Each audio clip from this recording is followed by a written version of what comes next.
Hey everyone, I just wanted to make a quick video for you since so many of you are out and weren't able to be in class yesterday. So I wanted to go through this PowerPoint presentation with you, just explaining what is expected on the summative for the Declaration of Independence. So this was yesterday, but I want to remind you of any past work you haven't submitted, particularly if you're at home and you haven't done the profile of the average American. We need to get that in. The drop dead date was last Friday, but I have to accept it from you if you haven't done it because you will not pass the class without doing it. So please turn something in. Today, Tuesday, and Thursday, we will be finishing up this foundation of the Declaration of Independence summative. So we are going to just go through what is expected on that one sheet. You can do it at home on a piece of paper is fine. Also, I guess if you're at home, you can do it in the form of a Google slide or any other kind of digital presentation as well.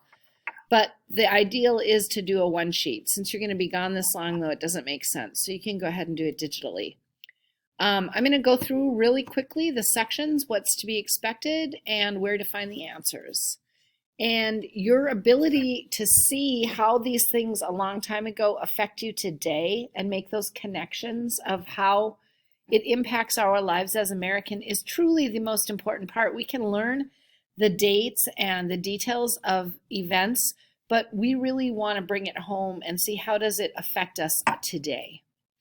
So section 1 is going to be found, the answers will be found in the folder 413, The Road to Independence. You're going to pick 2 dates from the list below. Now, for each date, you're going to describe the event that took place that year, but more importantly, you're going to explain how it reflects American values today. You already did this on a worksheet, so if you've already done that work, take those dates, put them in, and then enhance them, then explain how it reflects American values today, because that's really a key to make that connection. Then you're going to pick one of the documents, also from the same PowerPoint of 413. You did a worksheet where you figured out what the document was, the type of document, the purpose, the big idea, and who wrote it. So now you're going to pick one of those and you're going to expand on that. Your description should be 2 to 3 sentences on describe the most important aspect of that document and tell why. That's your personal opinion. So there's not a wrong answer, but you have to have an opinion. Here's a rubric for sections 1 and sections 2. Just to know, you have to have both dates selected, a detailed description, and the connection to American values today in order to get 3 points for that.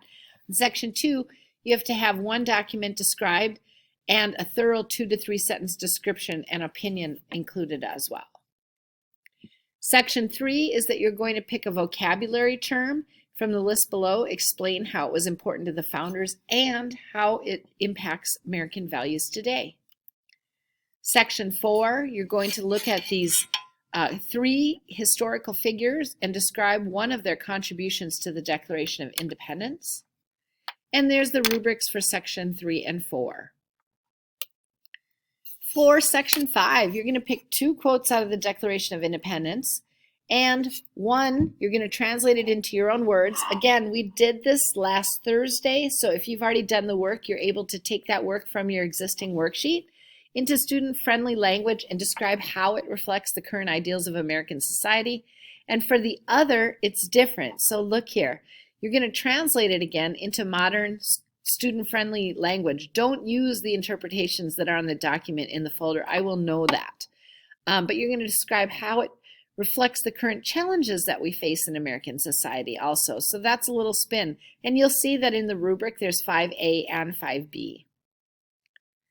Those are the quotes. Again, we had this on a worksheet, so if you did your homework, you'll be able to go back and reference that homework. Section 6 is pick one section from the Declaration of Independence. We did this on Friday. We looked at the preamble. We looked at the statement of beliefs and the grievances and the addressing the grievances. Now you're going to describe why you think one section is the most important and explain how it reflects American values today. You should have at least 2 to 3 sentences in your description. So here is the rubric from section 5A, 5B, and 6. And you're it's very clear about what's expected and how you'll get a good grade. So I just want you to make sure to refer to that rubric when you are working on your assignment. So lastly, there is 1 point for citizenship. That means if you turn it in, it's due by Thursday. That was 3 full class hours to work on it. And if you did not plagiarize and you turned it in on time, you'll get that 1 point. If it's late, I can't give you that point. So I just want to let you know ahead of time. If you have any questions, feel free to email me, or I will address as many things as I can think of in advance. Thank you, and I hope you have a great day. I'm sorry so many of you are at home.